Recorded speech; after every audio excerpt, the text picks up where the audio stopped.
Ciao a tutti! Immagino che il titolo di questo video e il disegno realizzato dalla bravissima Elena Murelli possano suscitare una certa curiosità. Tutto nasce dal fatto che l'elefante ha due caratteristiche in comune con tutti i musicisti jazz: un grande orecchio e tantissima memoria. Battute a parte, è certo che i due elementi indispensabili per suonare jazz sono appunto un ottimo orecchio e una notevole memoria.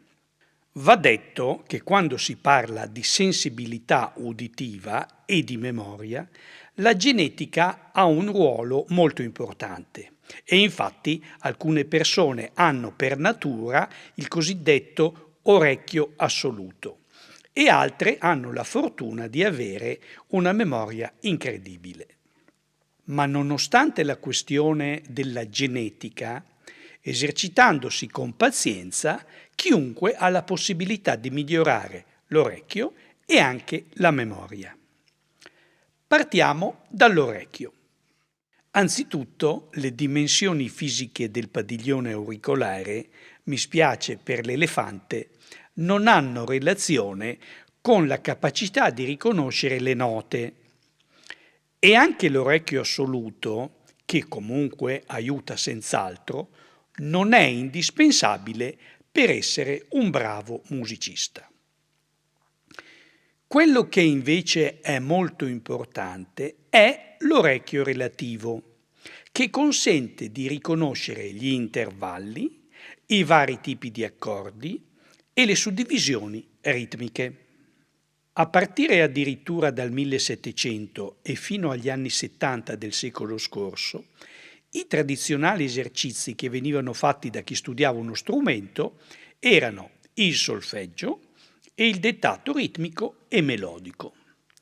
Questo metodo didattico, nel bene e nel male, ha comunque permesso a tantissimi studenti di diventare strumentisti, cantanti, compositori e direttori di altissimo livello.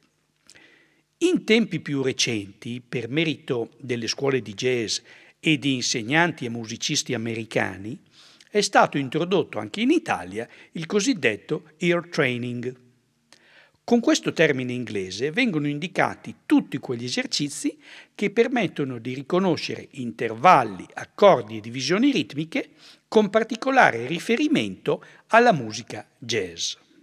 In questo video non spiegherò in dettaglio quali sono gli esercizi di ear training più utili, ma basta cercare con Google il termine corso di ear training per trovare un gran numero di siti web, di video lezioni e di applicazioni dedicate a questo argomento. Si tratta quasi sempre di strumenti molto validi che permettono di raggiungere ottimi risultati in tempi ragionevoli. Se invece si preferisce affinare l'orecchio musicale, diciamo così alla vecchia maniera, il metodo più efficace è trascrivere i temi e gli assoli suonati dai grandi musicisti jazz. Tanti anni fa, per copiare alla perfezione un passaggio registrato, si continuava a riascoltarlo per decine di volte, fino a rovinare completamente il vinile e la puntina. Oggi, per fortuna, i file digitali agevolano tantissimo chi vuole trascrivere gli assoli e sono anche disponibili alcuni software che permettono di rallentare un brano senza cambiare la tonalità. Per non parlare dell'intelligenza artificiale, che è in grado di trascrivere un file audio su pentagramma facendo pochi errori. Ma questa cosa, a chi vuole migliorare l'orecchio, sicuramente non serve. A proposito di AI, ecco cosa dice ChatGPT riguardo l'ear training. L'ear training per il jazz è un processo continuo e variato che va ben oltre la semplice abilità di riconoscere le note o gli accordi. Si tratta di sviluppare una connessione profonda con la musica e di saper reagire in modo naturale e creativo agli stimoli armonici e ritmici. Un buon orecchio permette di improvvisare liberamente e di comprendere profondamente le dinamiche di un ensemble jazz.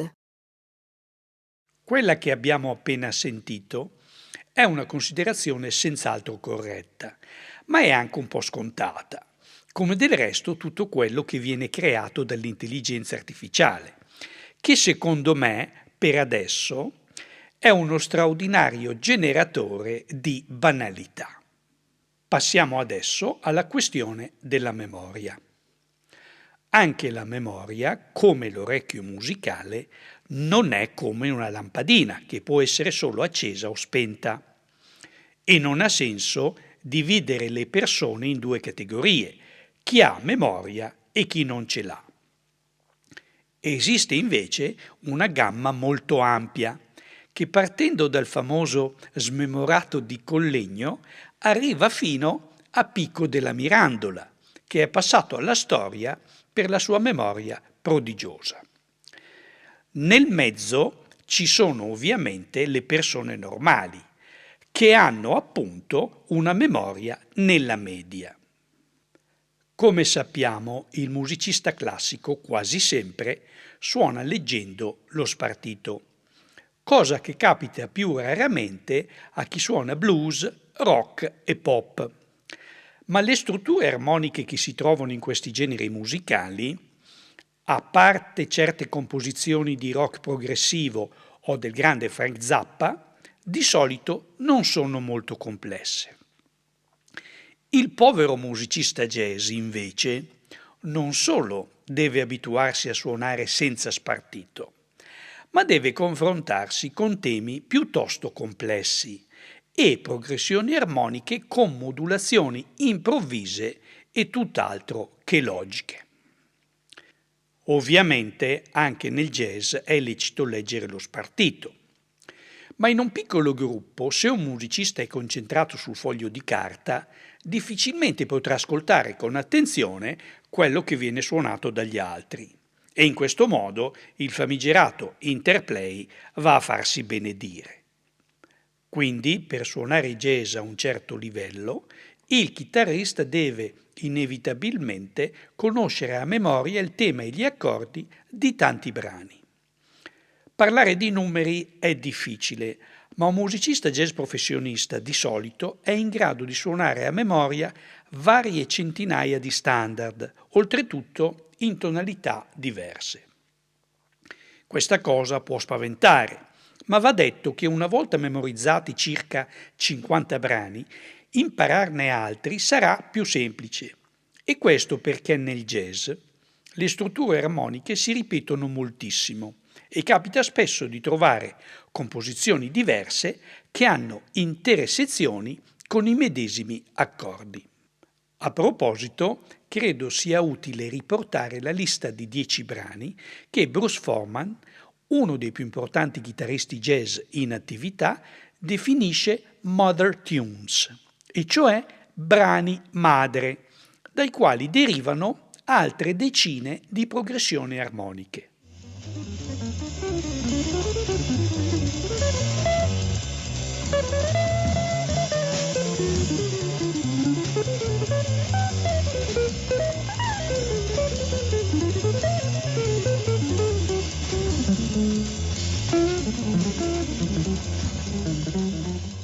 Per evitare di allungare troppo questo video, vi rimando a una pagina internet con la spiegazione dettagliata delle particolarità di ognuno di questi brani. Il link lo trovate nella descrizione sotto a questo video. A questo punto va detto che i musicisti, rispetto ai cantanti, hanno una fortuna non da poco: la memoria muscolare.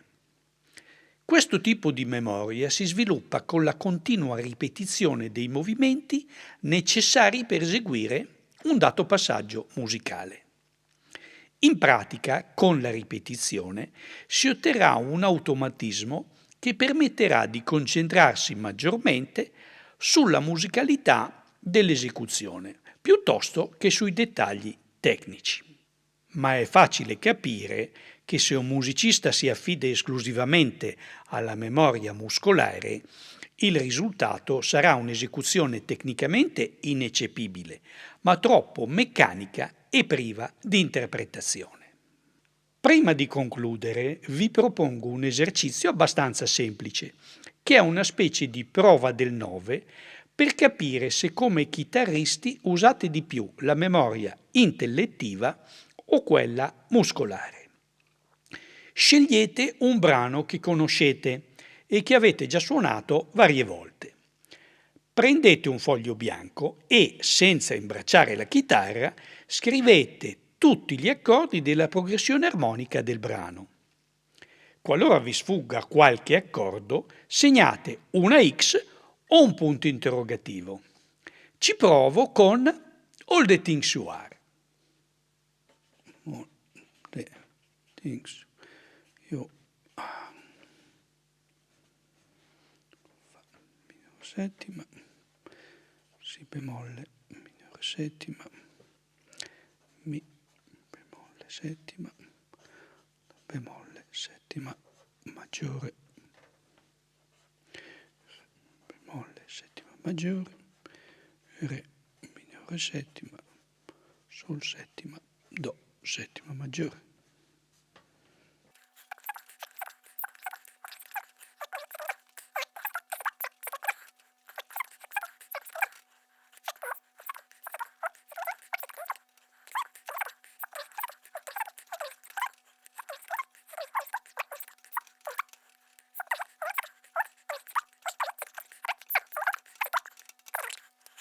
Prendete poi la chitarra e, senza leggere quello che avete appena scritto, suonate tutti gli accordi del brano cercando di andare a tempo.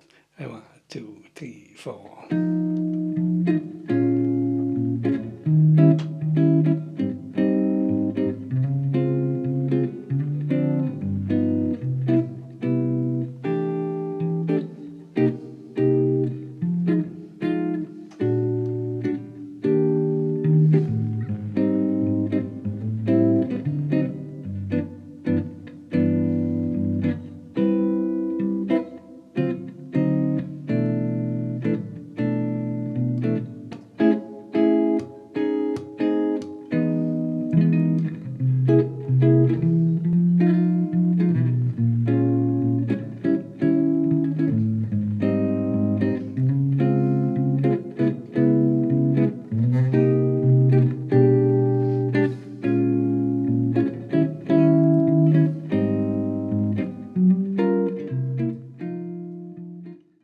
Se vi sarà più semplice suonare gli accordi rispetto a scriverli sulla carta, avrete la prova che siete portati a utilizzare maggiormente la memoria muscolare piuttosto che quella intellettiva. In realtà, questi due modi di memorizzare la musica non sono mai totalmente separati e credo sia impossibile che un chitarrista riesca a suonare gli accordi di un brano ma si è incapace di scriverli sulla carta con le sigle. Ma forse, se penso a Django Reinhardt e a Wes Montgomery, potrei aver detto una stupidaggine. Concludo ringraziandovi tantissimo per avermi seguito e vi ricordo che se vi iscrivete al mio canale YouTube vivrete in pace con voi stessi e con il mondo intero. Ciao!